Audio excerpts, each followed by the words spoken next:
Muy bien. Les decía entonces que la imagen que tengamos de Jesús es fundamental porque de alguna manera, esto que Clara dice en la tercera carta, de ser transformados por la contemplación en la imagen de su divinidad, naturalmente la transformación va a ser en la imagen que nosotros tengamos de la divinidad, en la experiencia que nosotros tengamos. Eh, la otra vez recordaba también que acá hay el grupo este Puente que dice que cuando uno ama mucho a alguien se va pegando el acento, ¿no? Eh, la dinámica del amor, que es una dinámica transformadora, me transforma o me asemeja a aquello que amo. Y naturalmente, en este caso, me va a asemejar a la imagen que yo tenga, ¿no? En este caso de Jesús, por ejemplo. Por eso es que es tan importante el tratar de llegar a este solo Jesús que decía Simón Pedro, Arnold, ¿no? Al solo Jesús, eh, un poquito como liberado de un montón de cosas, de imágenes que nosotros les hemos ido pegando a lo largo de la historia y que es comprensible, es muy comprensible, porque, bueno, digamos, la iglesia, la comunidad, fue teniendo una experiencia diferente de Jesús de acuerdo a las necesidades que tenía y de acuerdo a los tiempos. O sea, naturalmente, la imagen de Jesús que tenía la gente de las primeras comunidades cristianas, cuando todavía estaban en un cierto contexto de mucha incomprensión y de persecución, es totalmente diferente a la imagen medieval, ¿no? O por lo menos después del 313, cuando Constantino oficializa de alguna manera el cristianismo, y entonces se le empiezan a pegar a la iglesia muchos modos del imperio. Toda la estructura que nosotros tenemos es una mezcla de lo que recibimos del imperio y después lo que se va recibiendo de toda la cultura romana, ¿no? Que viene ahí justamente con lo del imperio. Porque nada de la estructura que tenemos surge de los evangelios y ni siquiera de la tradición judía, ¿no? Algunas cositas sí, pero después la estructura más jerárquica que tenemos viene más de la influencia de Roma. Y entonces la imagen que se fue formando de Jesús dista mucho de la realidad de Jesús, nacido en un pesebre, criado y educado como carpintero, y después creció como un judío marginal, y murió como un judío marginal. Imagínense que de este judío marginal al Pantocrátor, ¿no? Al Jesús, rey del universo, hay mucha distancia, ¿no? Entonces la idea, la intención de estos dos encuentros es fijar nuestra mirada y nuestra atención en lo que llamamos el Jesús real, para el que nos ayuda bastante el Jesús histórico, la construcción o reconstrucción histórica de la persona de Jesús, pero con la conciencia de que está incluso más allá de esa reconstrucción histórica. Entonces ahora vamos a seguir, yo les voy a compartir de nuevo una pantallita acá. A ver. eh,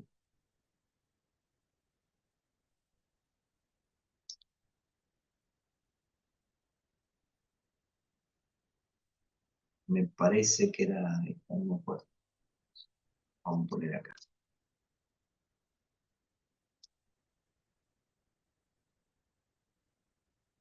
Entonces, vamos a continuar un poco con lo que decía eh, Fray Marcos, ¿no? ¿Se acuerdan que, bueno, Fray Marcos ya venía diciéndonos algunas cosas sobre el Jesús, ¿no? El Jesús histórico, y él sigue diciendo que la trayectoria humana de Jesús es el único marco de referencia, es decir, el proceso humano que Jesús vive es el marco de referencia, que puede superar, nos puede ayudar, ¿no?, a superar la visión mítica de la salvación, ¿no? La visión mítica responde a un estadio de conciencia. Nosotros vamos como eh, pasando, ¿no?, de un estadio a otro de conciencia, y esta parte, digamos, de la conciencia mítica es que nosotros usamos relatos para expresar un misterio que supera el relato. El problema es cuando nosotros identificamos el relato con la realidad, ¿no?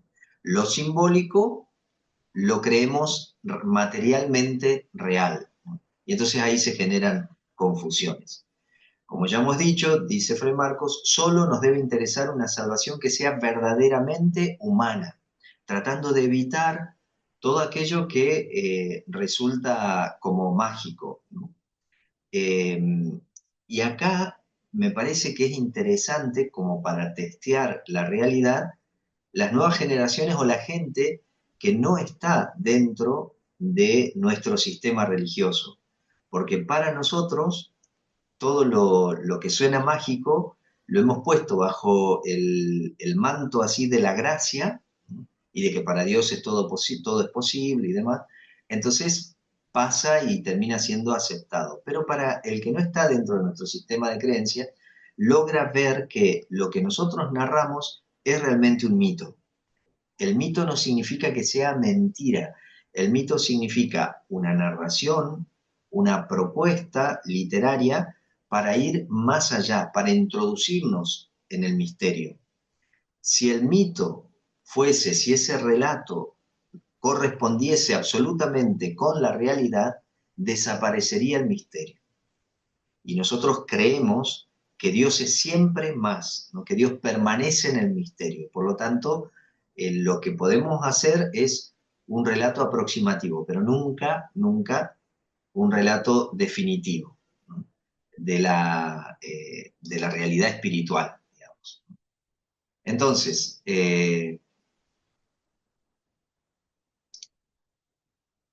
dice Fray Marcos que esto es lo que nos tiene que interesar.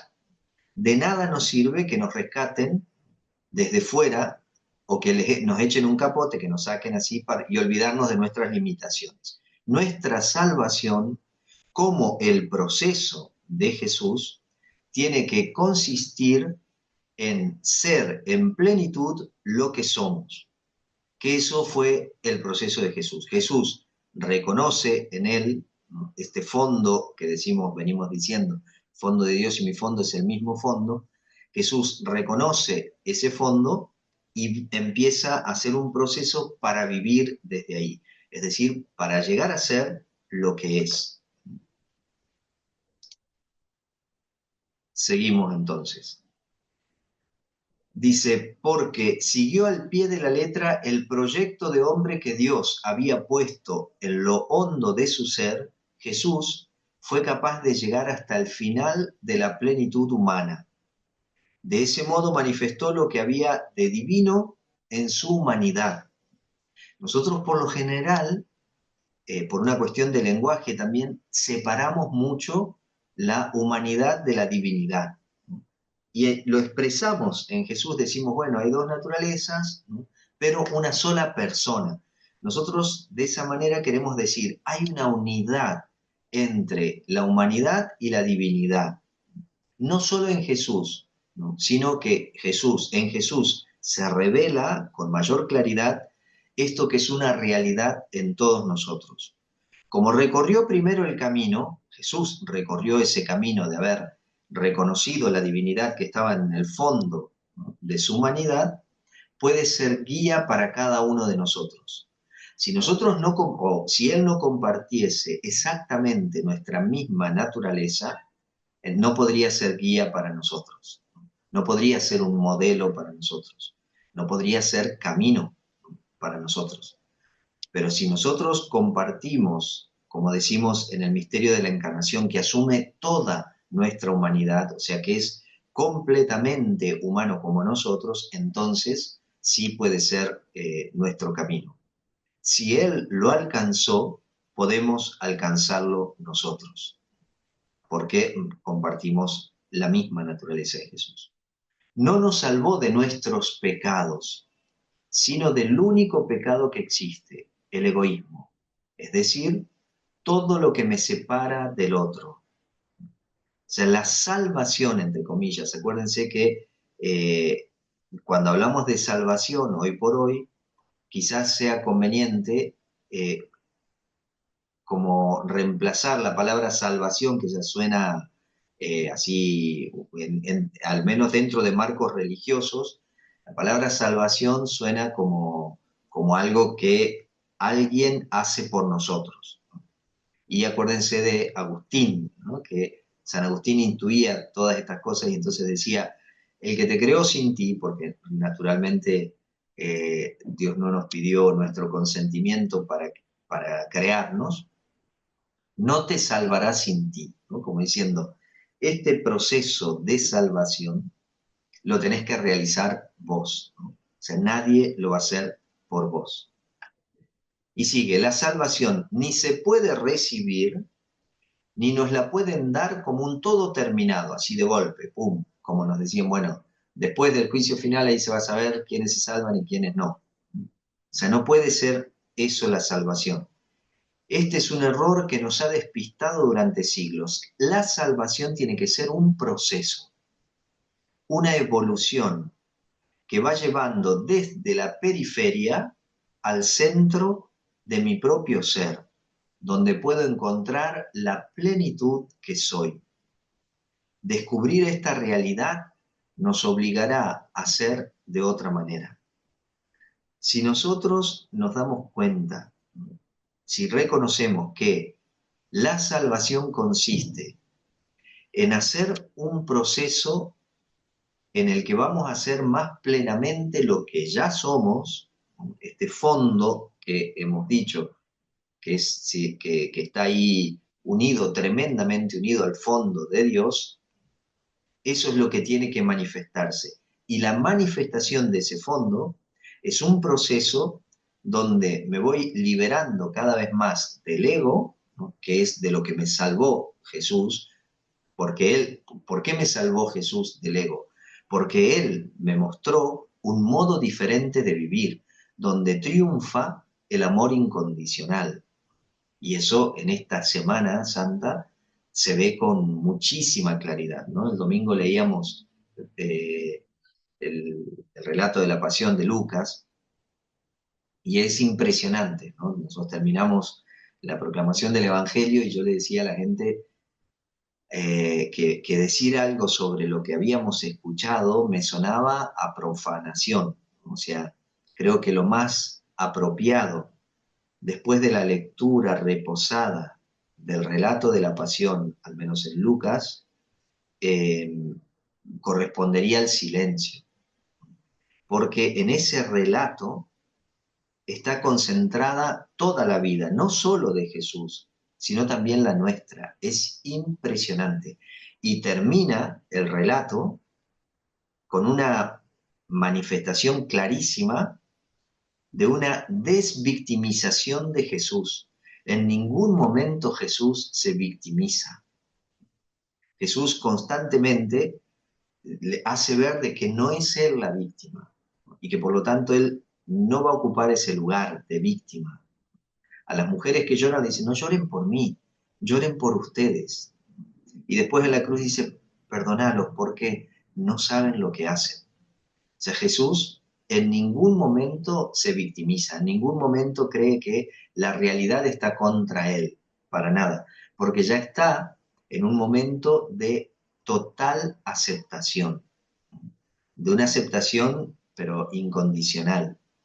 Por eso es que él es maestro para nosotros, ¿no? O sea, Jesús nos muestra cómo vivir todas las realidades.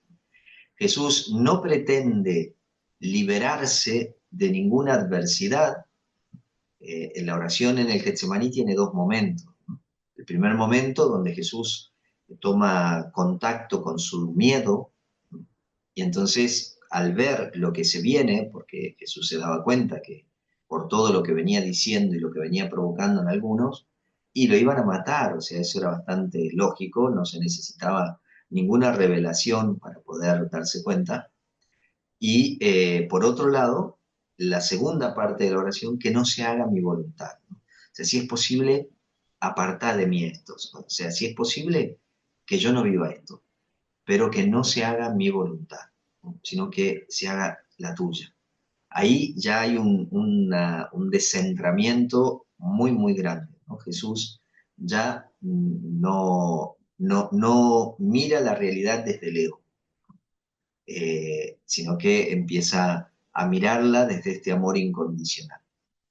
Y eso es impresionante. Si nosotros reconocemos que ese proceso que Jesús hizo es el mismo proceso al que estamos invitados a hacer nosotros, entonces el producto final, el resultado de ese proceso es este amor incondicional que toma toda la vida de Jesús, ¿no? O sea que lo que queda de Jesús, por eso es que, sobre todo en Juan, la hora, el tiempo, este momento, ¿no?, de la pasión, es el momento de mayor revelación, de mayor transparencia, de un amor incondicional, de una libertad sin límites, ¿no?, donde se entrega todo, se suelta todo, con la conciencia clarísima de que eso está perfecto, más allá de los modos en que se da, porque se da en medio de una absoluta injusticia.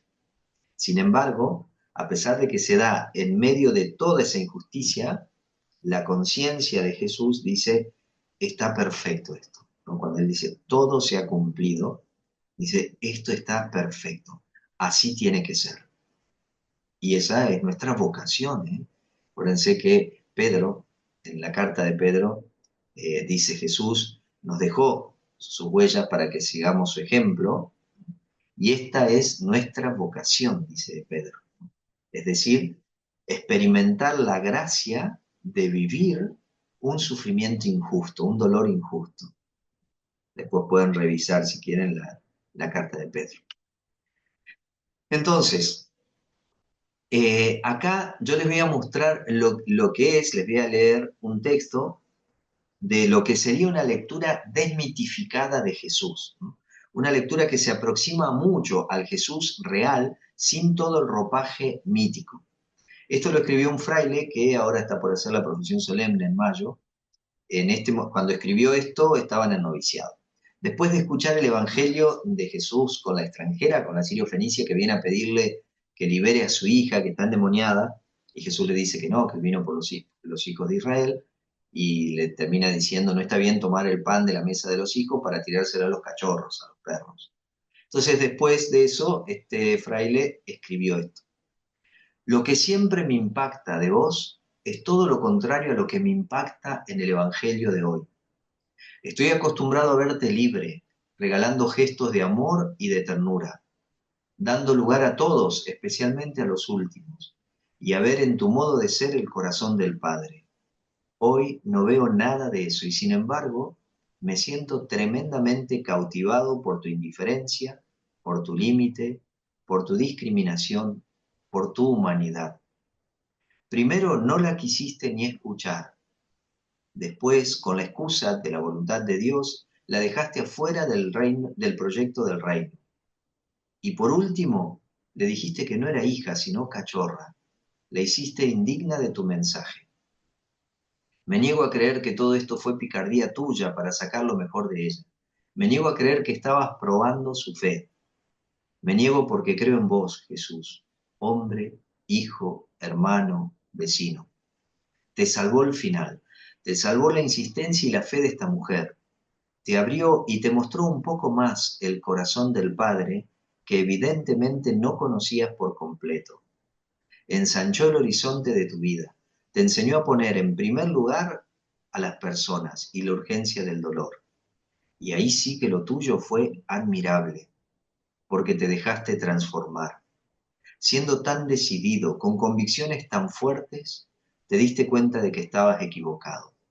Te mostraste frágil, incoherente, no solo frente a ella, sino frente a quienes te seguían. Gracias, Jesús, por ser así. Gracias porque me siento más cerca tuyo. Gracias porque a Pedro, que te negó 3 veces, lo perdonaste teniendo presente ese día donde vos también negaste a alguien 3 veces. Gracias porque tu humanidad me hace más humano.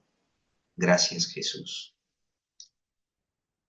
Esta lectura de este episodio del encuentro de Jesús con una mujer extranjera me parece como muy atinado, muy acertado, porque la verdad es que en este proceso que va haciendo Jesús, esta mujer extranjera le muestra algo que Jesús no veía hasta ese momento y que no tenía por qué ver, porque Jesús había sido educado como judío y por lo tanto todo lo que le dice a la mujer es la formación que él recibió. Pero la insistencia de esta mujer y la apertura del corazón de Jesús, las dos cosas, ¿no? O sea, la mujer podría haber insistido mucho y si el corazón de Jesús hubiera estado cerrado, Jesús permanecía en la misma postura.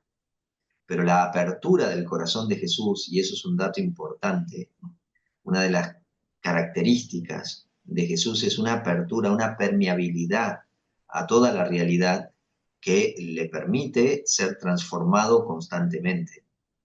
Esa apertura y esa insistencia de la mujer le muestra, le hace ver que posiblemente lo que le habían enseñado siempre no estaba bien y que en realidad la fe de esta mujer, o sea, esta mujer tenía fe, por lo tanto no era un cachorro, no era un perro, tenía fe.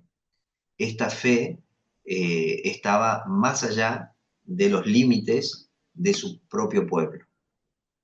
Y entonces ahí Jesús es como que se despierta, ¿no?, a una realidad que desconocía hasta ese momento. Y ahí reconoce en la mujer algo que su formación le impedía reconocer antes. Y entonces le dice, bueno, mujer, qué grande es tu fe, tu hija, ¿no?, está libre, y está libre por la fe de esta mujer, ¿no? Entonces, fíjense que nosotros habitualmente este texto solemos interpretarlo así como dice este fraile: me niego a creer que todo es picardía tuyo para sacar lo mejor de ella, para probar su fe.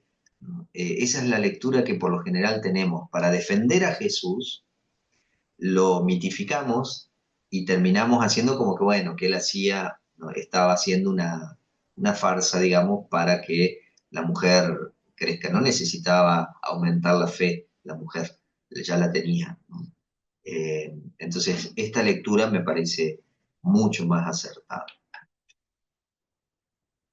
Entonces, una de las cosas que a mí que creo que vale la pena reconocer en Jesús es esta figura de maestro. Y creo que en este relato, o en la lectura que vamos a hacer de este relato del Evangelio de Marcos, eh, podemos verlo. Dice el texto: nadie usa un pedazo de género nuevo para remendar un vestido viejo, porque el pedazo añadido tira del vestido viejo y la rotura se hace más grande. Tampoco se pone vino nuevo en odres viejos, porque hará reventar los odres y ya no servirán más ni el vino ni los odres. A vino nuevo, odres nuevos. Lo que parece acá querer expresar Jesús es, para lo nuevo se requiere una nueva capacidad de comprensión. Porque si yo quiero comprender lo nuevo con esquemas antiguos, no se va a poder. Al contrario, lo que va a producir o provocar en mí es mucha ruptura, ¿no? Va a producir mucha ansiedad, mucha angustia. Entonces, por eso dice Jesús: a vino nuevo, odres nuevos. Si vemos que hay algo nuevo que surge, necesitamos un nuevo modo de comprender. Y entonces, yo acá les pongo que en realidad el vino nuevo es lo que podríamos llamar el espíritu del tiempo presente, los ideales que afloran en las búsquedas de hombres y mujeres de nuestro tiempo. Eso es el vino nuevo, no la enseñanza de Jesús, sino lo que el espíritu va suscitando en la historia. Y hoy, por ejemplo, podríamos decir, yo voy a enumerar algunos, seguramente ustedes encontrarán otros o verán otros también, ¿no? Además de estos. Por ejemplo, la búsqueda de vida interior. Y esto es muy claro. Hay una búsqueda de vida interior, una búsqueda de espiritualidad, no de religión, pero sí de espiritualidad muy grande. Por eso es que mucha gente busca por lo oriental, porque le suena como más espiritual. Incluso los laicos, ¿eh? Hay mucha búsqueda de vida interior en los laicos. La experiencia del amor por encima de doctrinas y reglas. Esto también es muy claro. Mayor conciencia de la bondad presente en todo. Mayor sensibilidad hacia los actos de violencia. No es que ahora estamos en una sociedad más violenta. La sociedad medieval era mucho más violenta y agresiva que la sociedad actual, sino que nosotros estamos creciendo en humanidad y por lo tanto se va reduciendo la tolerancia a la violencia. Entonces empezamos a reconocer que no está bien que un hombre agreda a una mujer. Y eso hace unos años, bueno, no era tan mal visto. El bullying, la discriminación, ¿no? Son distintos ejemplos de que estamos creciendo en sensibilidad. Hay mucho mayor deseo de verdad, de autenticidad. Hay mayor sensibilidad a la corrupción. La corrupción existió siempre, pero ahora estamos como más intolerantes para la corrupción, ¿no? En sentido positivo. Estamos más resistentes a la corrupción. La vivencia de un ego personal comienza a ser superado o trascendido por la experiencia espiritual que le da mayor profundidad y apertura. Tenemos de a poco mayor conciencia del ego personal, lo tenemos más a la vista, más a la mira, y vamos dándonos cuenta, esto en mí es muy egoico, incluso en actitudes que pueden ser, o no actitudes, sino en comportamientos que pueden parecer muy correctos. Eh, por ejemplo, vamos a hacer algo así, él, que yo esté en la calle y veo una persona discapacitada que quiere cruzar la calle y tiene dificultad, y entonces yo me acerco, ¿no? Para ayudarlo a cruzar la calle. Puede ser que me acerque por la compasión, ¿no? Y eso estaría buenísimo, porque padezco con él, porque me hago uno con él, y eso es correctísimo. O puede ser que también lo haga porque, bueno, hay mucha gente mirando y entonces va a decir, qué bien, qué atento. ¿No? Es un mismo acto que puede ser hecho de diferentes maneras. Y puede haber mucho ego. Fíjense qué interesante todo lo que dice Jesús, ¿no? En el discurso del monte de Mateo, cuando Jesús dice que cuando ayunemos, cuando demos limosnas o cuando recemos, lo hagamos en lo oculto. Porque tu Padre que ve en lo secreto te recompensará. Porque aquellos que lo hacen a la vista, dice Jesús, ya tienen su recompensa. Porque Jesús lo que quiere es proponer un camino en el que uno se vaya desidentificando cada vez más del ego, que se vaya liberando cada vez más del ego. Y hay cosas que aparentemente quedan bien. Voy a contar una anécdota el jueves pasado. Celebramos acá la misa crismal, ¿no? Se celebra una semana antes para que todos los curas que vienen tan lejos puedan venir. A mí me sorprendió un poquito al final de la misa. eh, Hubo mucha algarabía, la gente ahí saludaba, claro, porque se encuentran con curas que pasaron por la parroquia y que, bueno, que se conocen así, curas conocidos, gente que va de otras parroquias a esa misa, y entonces se arma ahí en el templo algo muy lindo, ¿no? Muy así de mucha convivencia, ¿no? De mucha alegría. Y había una persona, un muchacho, así con sotana negra y faja y demás, que estaba de rodillas en un banco y se quedó de rodillas ahí todo el tiempo en el banco, ¿no? Y yo decía, qué loco esto, ¿no? Eh, Porque seguramente él estaba muy incómodo, ¿no? En toda esa situación de algarabía, ¿no? Porque evidentemente un acto así revela una comprensión, ¿no? Una imagen que hay, ¿no? Sobre lo sagrado, ¿no? Un modo de vivir y de ponerse ante lo sagrado. Era incómodo seguramente para él, y me parece que también, ¿no? Era un poco, no digo incómodo, pero raro para la gente que estaba con otra actitud. ¿No? O sea, termina siendo como una actitud como de juicio, ¿no? O sea, se puede, en realidad, personalmente yo decía, creo que es un gesto, un acto innecesario. Y a veces algo tan noble como puede ser la devoción, cuando está descontextualizada, termina siendo un acto más egoico que sagrado, ¿no? O sea, hay, me parece a mí, más ego porque el amor lo que hace es ponerme en el lugar del otro y hacerme uno con el otro, ¿no? Si uno mira a Jesús en el Evangelio del otro domingo con la mujer eh, que había sido sorprendida en adulterio, Jesús se pone, se agacha, ¿no? Se pone a la misma altura de la mujer. Y creo que esas actitudes de Jesús son tremendas, ¿no? Tremendas. Siempre buscando ponerse a la misma altura del otro. Y eso creo que es algo que nos libera del ego, o por lo menos nos puede ayudar a liberarnos del ego. Después hay desconfianza del carácter absoluto de las creencias. Hoy en día ya no se confía demasiado en las creencias. Y sí, sí, bueno, las creencias pueden cambiar, ¿no? Las creencias han cambiado porque se tiene mayor conocimiento de eso. Nosotros como nacimos en un momento determinado y no vivimos tanto tiempo, nos da la sensación de que lo que creemos se creyó siempre y fue revelado. Pero si uno mira toda la historia, se da cuenta que las creencias desde el origen hasta ahora cambiaron muchísimo y eso habilita ciertamente a ser conscientes de que seguirán cambiando.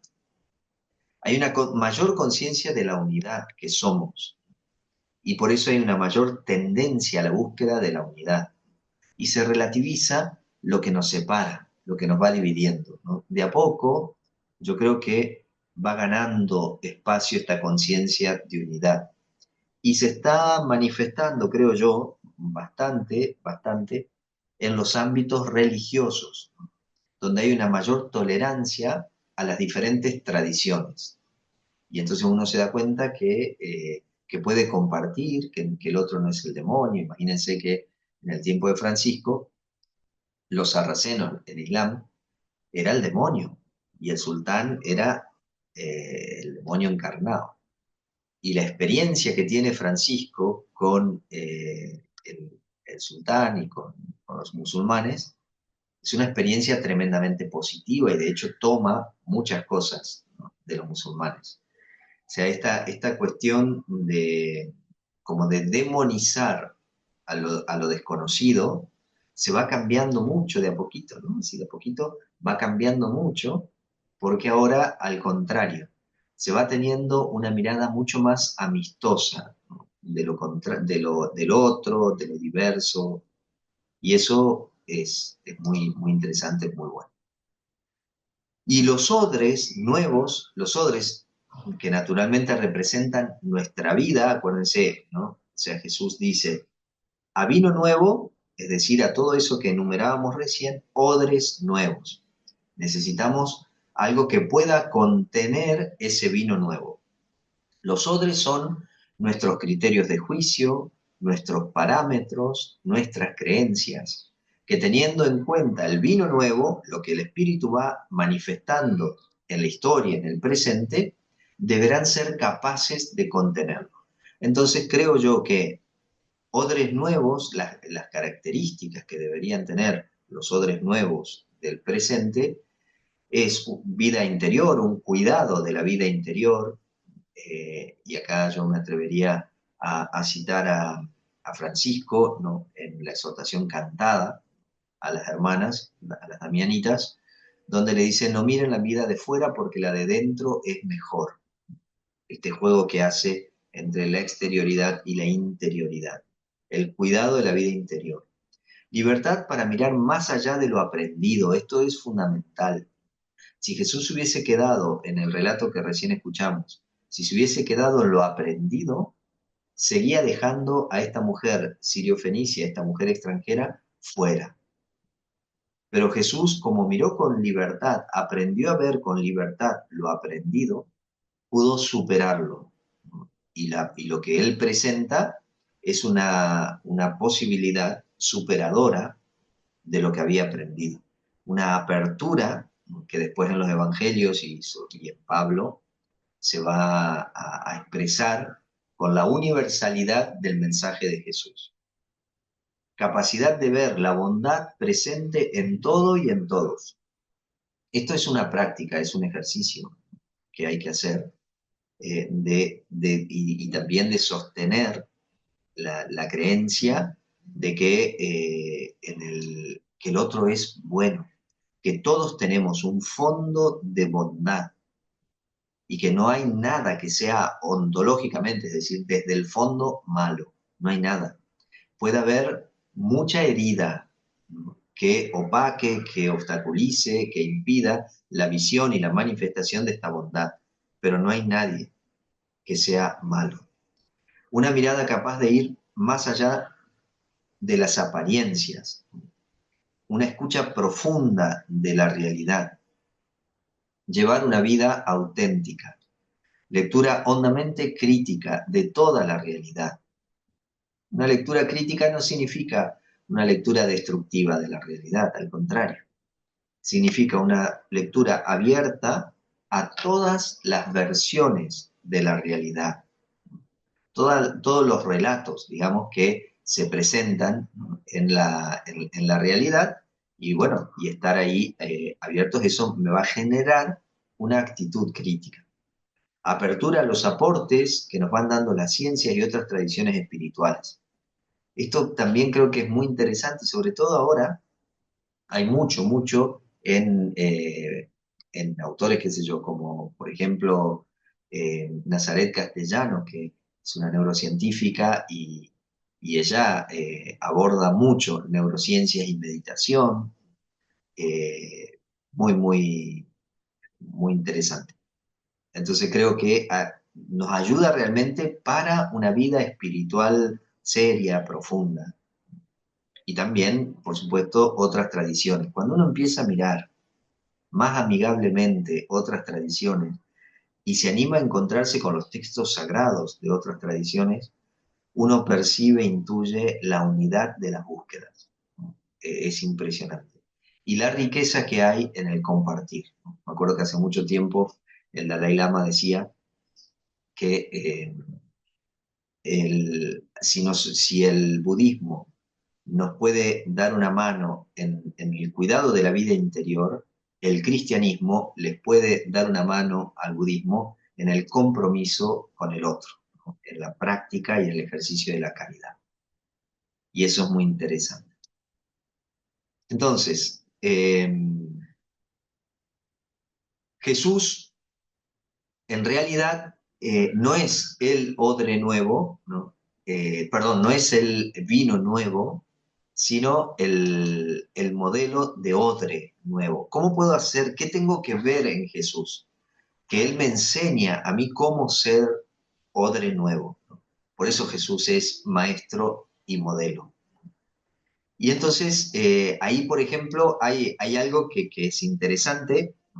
Una de las cosas que podemos identificar en Jesús es su autenticidad, que se expresa por la autoridad, ¿no? ¿Se acuerdan que en Marcos la gente decía, este enseña como quien tiene autoridad, no como los escribas y fariseos? Y la autoridad significa el ser dueño de nosotros mismos, ¿no? El, el sacar lo que yo voy a comunicar es algo que yo vengo experimentando. O sea, no hablo de oídas, diría Jesús, sino de mi propia experiencia. Y por eso Jesús, cuando enseña, también libera, porque lo que dice Jesús es creíble porque Él lo vivió en carne propia. Entonces, cuando Él lo enseña, la gente lo recibe como diciendo, ah, yo también puedo. Y entonces ese mensaje de Jesús es liberador. Jesús no pretende potenciar la autoridad de la ley, sino que enseña con su propia autoridad. No se limita a interpretar lo dicho por otros, sino a decir algo nuevo. Jesús enseñaba con autoridad, porque no hablaba de oídas, sino de su experiencia interior. El objetivo de los letrados del tiempo de Jesús, los escribas, los fariseos, los doctores de la ley, era la enseñanza de la ley, no el bien del hombre. Intentaban mostrar que el objetivo de Dios, al exigir el cumplimiento de los preceptos y mandamientos, era que le dieran gloria. Fíjense, porque esto es un cambio, pero radical en Jesús. Radical. Acuérdense que Jesús habla poquísimo del culto, porque en realidad Jesús es consciente que el mejor modo de dar gloria a Dios es en la práctica, en el ejercicio de la caridad, del amor. Ese es el mejor modo. Por eso, bueno, después lo de Mateo 25, ¿no? Y demás. Y los letrados lo que ponían al centro era la ley y el cumplimiento de la ley para dar gloria a Dios. La vida le enseña a Jesús que lo único que Dios quería era el bien del hombre. Irineo dice, la gloria de Dios es la vida del hombre, es decir, la vida en plenitud del hombre. Esa es la gloria de Dios. Entonces, una consecuencia más que interesante de esto que acabamos de decir recién es Dios no pretende nada del ser humano, todo lo contrario. Se pone al servicio del hombre sin esperar nada a cambio. Y eso Jesús lo encarna en su propia vida de una manera impresionante. Porque las propuestas de Jesús nunca tienen algo para él, ¿no? ¿Se acuerdan cuando se encontró con la mujer pecadora, o con la mujer que fue sorprendida en adulterio? Le dice, mujer, ¿dónde están los que te condenan? ¿Alguien te condena? No, nadie, Señor. Yo tampoco te condeno, le dice Jesús. Anda y no vuelvas a pecar para no volver a encontrarte en esta misma situación. Eh, y es curioso que, o sea, Jesús no se atribuye nada, a pesar de que resolvió la situación, no dice, no se pone él en el primer lugar, porque no es esa la función de Dios, y no es esa la función de Jesús, ¿no? O sea, es clarísimo que Dios se pone la vida, se pone al servicio del bien del hombre. Y cuando el hombre es atento, cuando el ser humano está atento a esa dinámica de Dios, es impresionante como todo realmente fluye. Esta manera de ver a Dios y la ley no tenía nada que ver con lo que enseñaban los rabinos. Todos los problemas que tuvo Jesús con las autoridades religiosas se debieron a esto. Todos los problemas que tienen los místicos y profetas de todos los tiempos con la autoridad jerárquica responden al mismo planteamiento. El místico, la persona verdaderamente espiritual, es superadora de la ley. Y a veces, cuando la ley se supera, se suele interpretar como que hay un incumplimiento de la ley. Y no es un incumplimiento de la ley, sino una superación de la ley. ¿Se acuerdan que Jesús dijo, yo no vine a abolir la ley, vine a darle cumplimiento?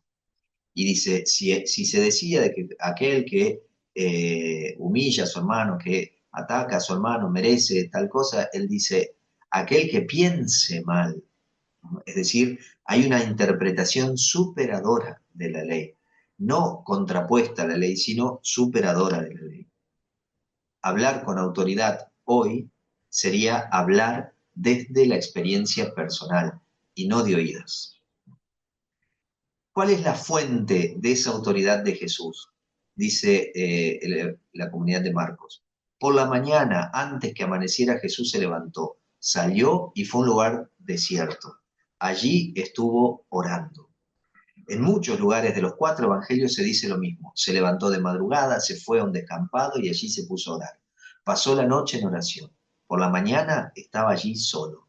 Esta es la clave de la vida de Jesús. Como verdadero ser humano que era, necesitaba orar ponerse en silencio, en escucha, para descubrir lo que era su Abba para él y lo que él era para su Abba. Fue la clave de la espiritualidad de Jesús. La clave está en este descubrimiento continuado de la presencia de Dios en él. Y eso es para nosotros una iluminación y es para nosotros un magisterio. La clave de la vida espiritual está en el descubrimiento de la presencia de Dios en nosotros. Ahí está la clave de la espiritualidad. Jesús se libera en la conciencia de ser expresión de esta presencia. Acuérdense que decía Jagger, cada uno de nosotros somos la manifestación, somos una expresión de Dios. Y ahí mismo descubre su misión de liberar. Posteriormente Jesús libera para liberar, no para llevar y atraerlos a Él, sino que libera para que las personas liberadas vayan a liberar a otros. En esta línea deberíamos leer el tiempo de Jesús en el desierto. No se trata de perfección, sino de transparencia. Dice el maestro Eckhart, cuanto más débiles y pecadores somos, tanto más sentimos el deber de vincularnos a Dios mediante un puro amor. La oración tiene sentido cuando nos vamos haciendo cada vez más transparentes a ese puro amor. Esto nos puede hacer entender que no se trata de una manifestación de nuestra propia perfección, ¿no? Parece que nosotros la vida consagrada antes del concilio era el camino de perfección, el estado de perfección. No se trata de eso, sino de una toma de conciencia de lo que realmente somos, con todo lo que tenemos de luz y de sombra. Nosotros somos, en ese fondo, somos bondad, somos verdad, somos libertad, somos plenitud. Y eso es lo que se tiene que manifestar. Muy bien, son y 25. Por ahí estaría bueno el escuchar un poquito, a ver cómo les suena esto, ¿no? Porque, a ver, me parece, a mí me da la impresión como que no sé si estamos muy habituados a tener una lectura de Jesús así, ¿no? Y entonces me gustaría escuchar un poquito algún eco.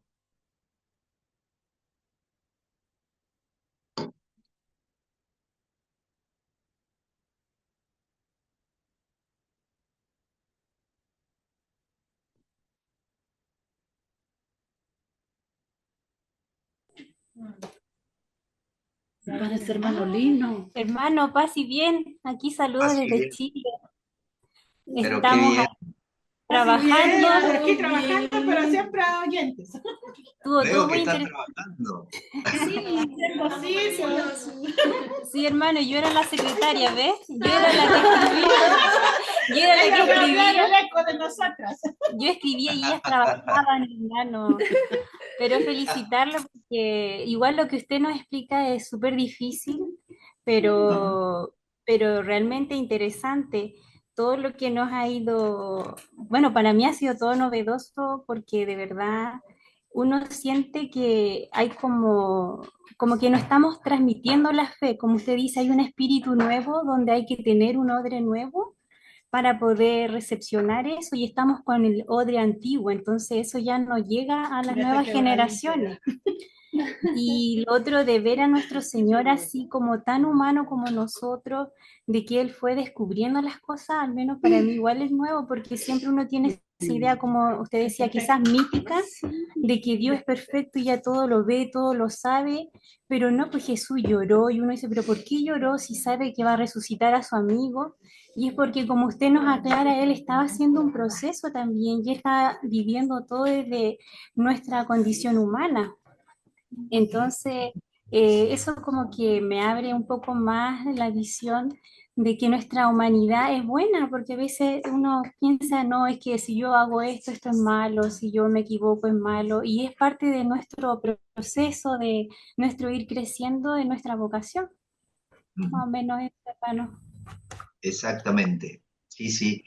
Justamente el domingo pasado, en la homilía, yo le compartía algo a la gente que escribe Enrique Martínez Lozano, que es un ex sacerdote, que ha hecho un proceso hermoso, la verdad. Él, antes de dejar el ministerio, que ya lo dejó grande, estuvo un año en La Trapa, acá en Azul, ¿no? En los trapenses de acá de Argentina, de Buenos Aires, discerniendo, y fue una decisión muy trabajada. Y él dice, con el tema de la cruz, vieron que la Semana Santa, de hecho, a nivel participativo, popular, no sé cómo será en Chile, pero acá en Argentina, los días de mayor participación son el Domingo de Ramos, que la gente viene a buscar el ramito de olivo, y el Viernes Santo. Incluso el Viernes Santo la gente participa más que el Sábado de Gloria. Y eso, claro, es porque ha habido una predicación tremenda de la cruz, ¿no? Y él, este hombre, Enrique Martínez Sano, dice, se ha pervertido tanto el significado de la cruz que resulta difícil proponer una lectura de la misma en clave positiva.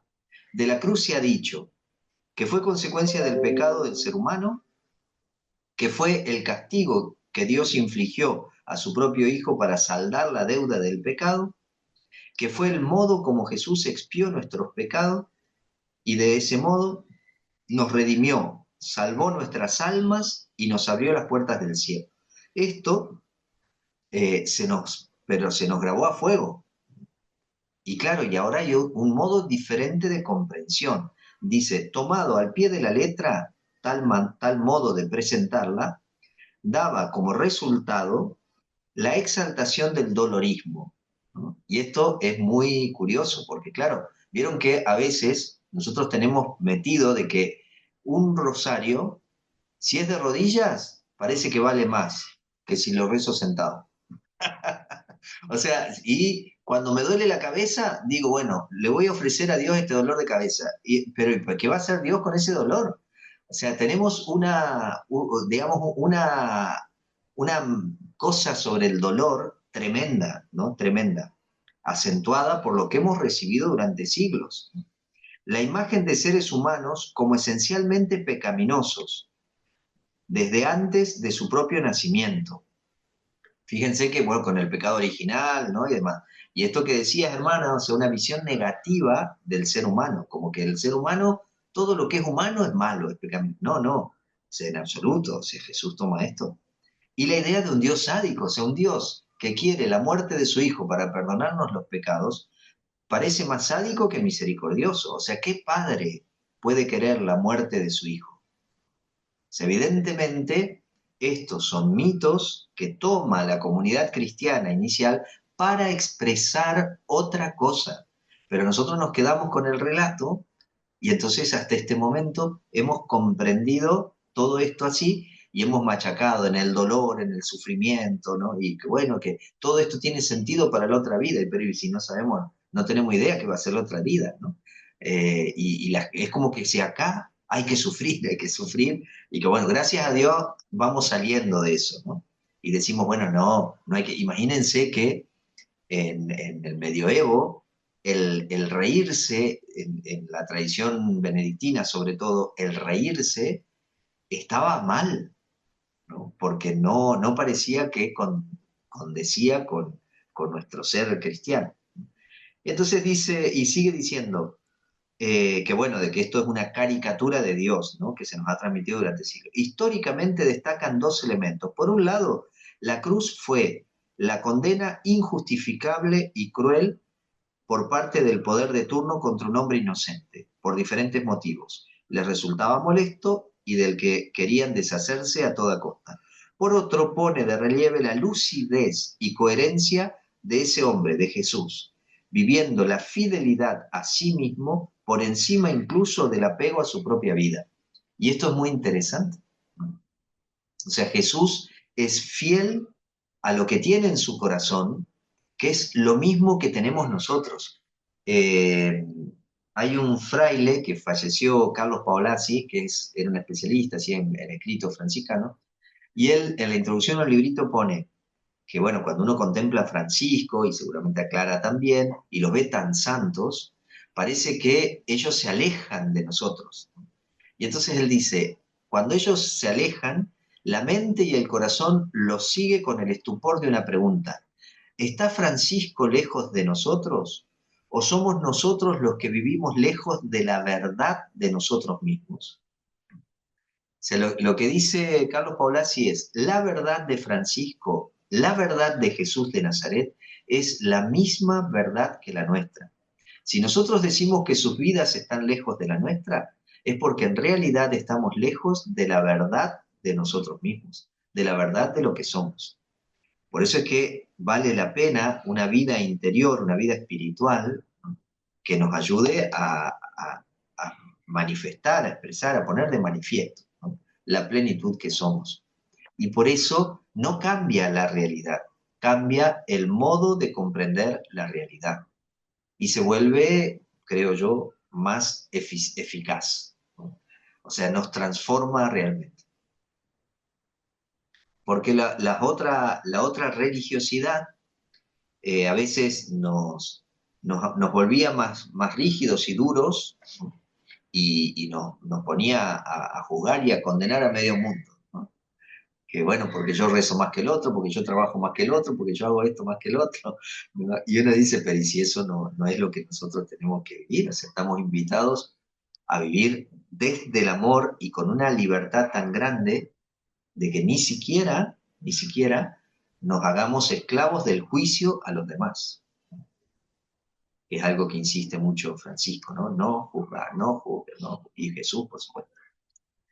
Pero bueno, tenemos que liberar entonces a Juan, que ya tiene clases en un ratito con otra gente. Pero sería interesante que el martes próximo eh, traten de ver a ver qué resonancia tiene esto en ustedes y empezar escuchando algunos ecos, ¿no? Y preguntas, ¿no? Si surgen, bueno, ¿y qué hacemos con todo el modo que tenemos de creer, de pensar, que nos han transmitido? ¿Cómo se hace el proceso en todo esto? ¿Qué sé yo? ¿No? Lo que surja y vemos ahí el martes qué es lo que podemos decir.